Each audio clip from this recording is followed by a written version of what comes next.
What is beauty? Beauty originally comes from nature itself, such as the leaf and everything that surrounds us. So that is why that people in Stone Age often have their tools shapes like the leaf. They have obsession with the nature and then crafted it into their arts. So humans already obsessed with the nature for millions of years, such as butterfly, snails, shells, parrots, and continue to evolve into our arts, architecture, and modern architecture. What are the things that associated with this? What are the behavior that we inherit from our ancestor? The other behavior that we inherit is classification of skin tones. When we talk about bright and dark, we often associated it with bright with day and dark with night. When we talk about bright, the day, that is where we started our activities such as hunting and farming. And night, we associated it with danger because visibility is not that great. So this is the earliest mindset of bright and dark in Stone Age. So this mindset of bright and dark continue to evolve and associated with skin tones. As civilization advances, people with darker skin complexion often have lower social standing, such as in ancient China, the fairer the skin is, the higher their social standing in the society. When we talk about dark skin, they often works as farmers and miners.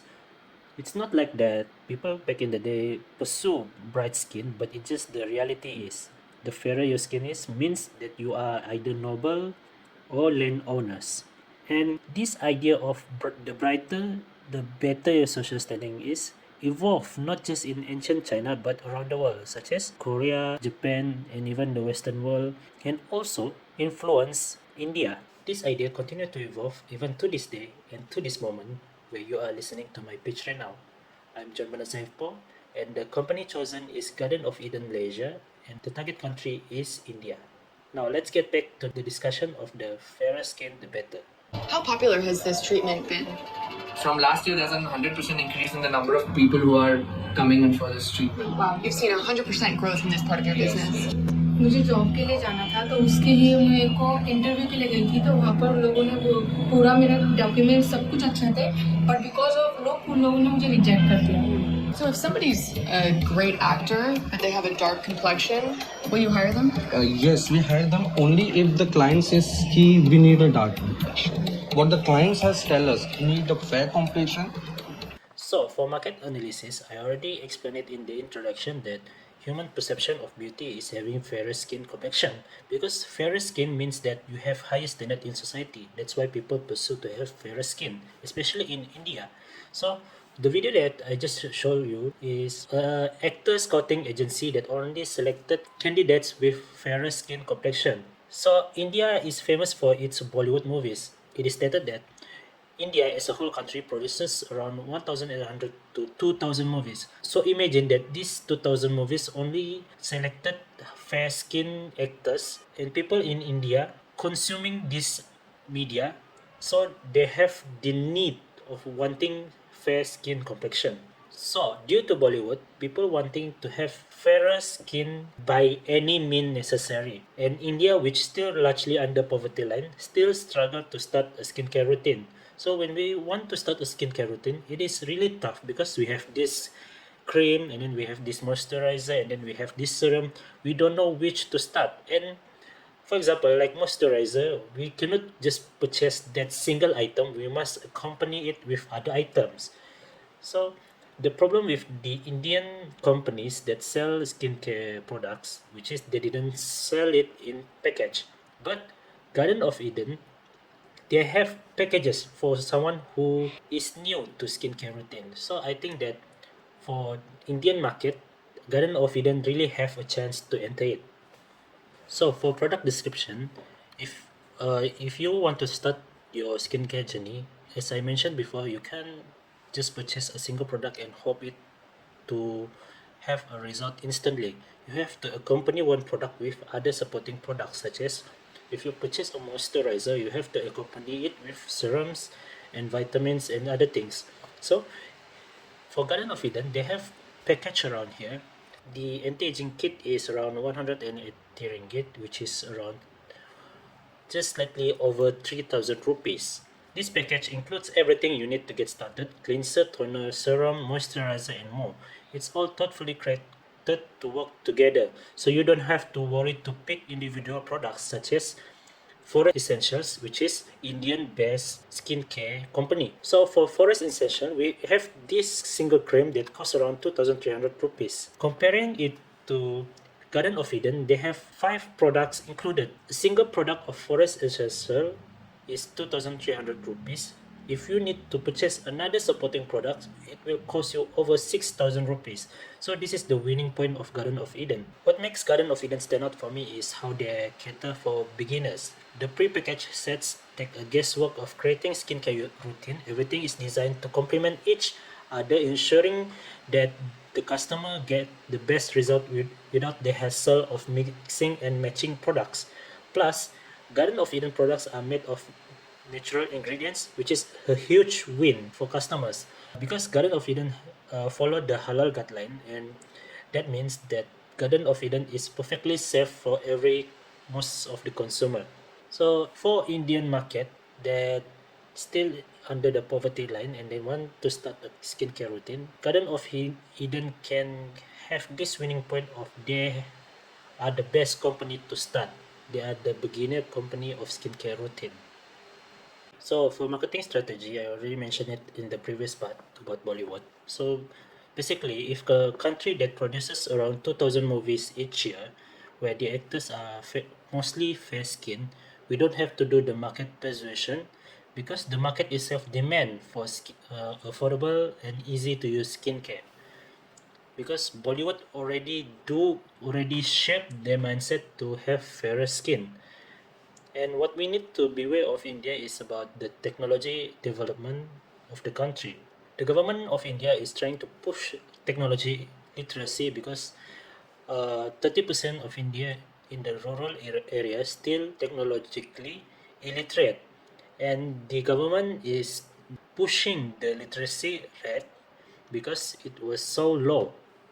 You may ask, if India is so technologically illiterate, why choose India anyway?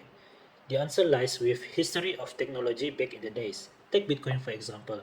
In 2013, there's a YouTuber begged people to buy at least $1 worth of Bitcoin, which is around 0.04. $1, just $1.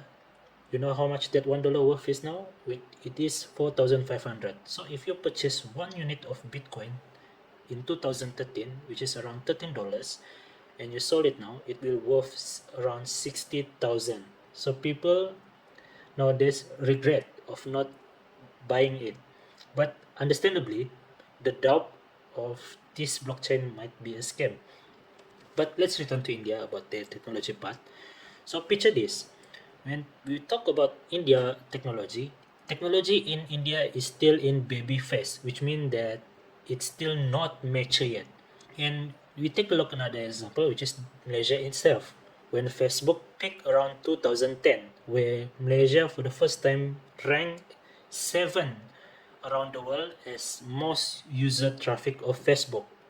But we didn't manage to fulfill the potential of Facebook in Malaysia because the bank system back in the day is still not mature yet. Online banking is not that common. The promotional activities work incredibly well, and of course, that online transaction is not really common back in the day, but the peak of Facebook at that year indeed increases sales of business.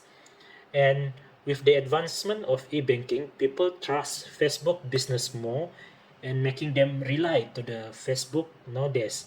And even though Facebook user decreasing nowadays, but it's still 85% of Malaysians still use Facebook. So it's important to note that India is heading this way. They are going to their mature phase.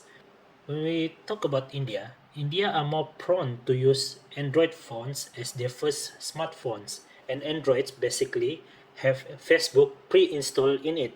So this ensuring that continuous new user of Facebook in the future.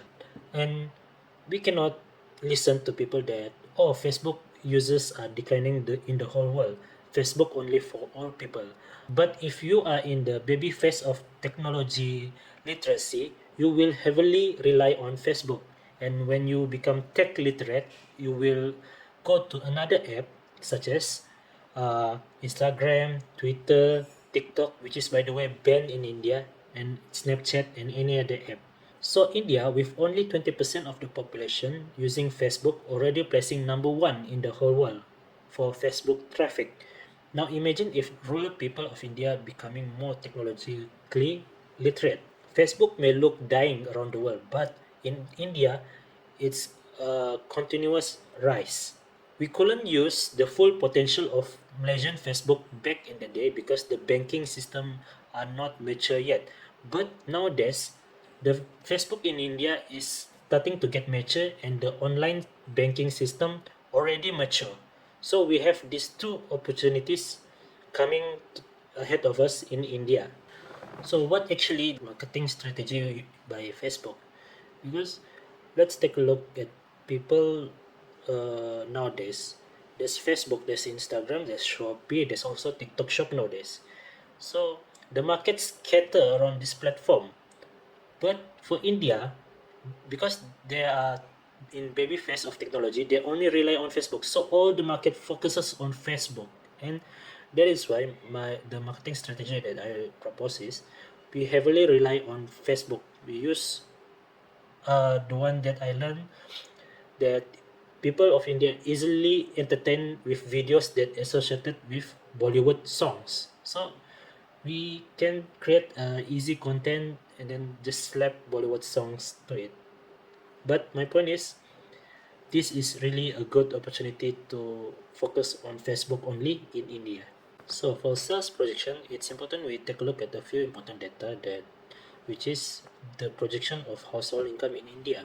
So in this data that we can see that in 2030 the government of India predict that only 15% of India have low income. The way to government to realize this projection is by investing in AI research centers and infrastructure development, which is they predict during this year and next year they're going to implement it. Jump straight to 2030, they're going to implement AI driven solution and included it in public service and government services, which means that the AI technology already should be mature. So I came up with this sales projection. If we were to enter India market in 2024, we will only at best earn around 500 million in 2024 and slowly rising. And as you can see in 2031 there is sudden surge, noticeable surge, because as the government projection that during 2030 the AI technology should mature during 2030, and it's our sales should have sudden surge in 2031. So that's conclude my sales projection of India. So when we talk about risk, one the major example is Pepsi in China, where the mistranslation caused Pepsi the loss of China market. So everything should be under our radar, except for this one thing in particular, that the movement of normalization of dark skin in India. So there's a movement in India to accept the color of your skin, and even though that skincare product should sell like a hotcake, we must be careful about this movement so that our promotional activities didn't caught their attention. So in conclusion, it is very feasible for Garden of Eden to enter Indian market, as we already discussed, that the market of India influenced by Bollywood, and Bollywood actors are mostly fair skinned. So India have the need of want to take care of their skin. They want a skincare routine that is affordable and also easy to use, which is Garden of Eden strong quality. And also the third point is about the growth of India technology. So we have to take action fast because the trend of users to rely on Facebook is not really long, such as Malaysia. The market of India will concentrate in the application of Facebook first for a certain time before they spread like the other worlds. When we talk about India, when they are on their way to become mature in technology literacy, they only rely heavily on Facebook. So this is the opportunity which we must take and join me in the market penetration of Garden of Eden in India.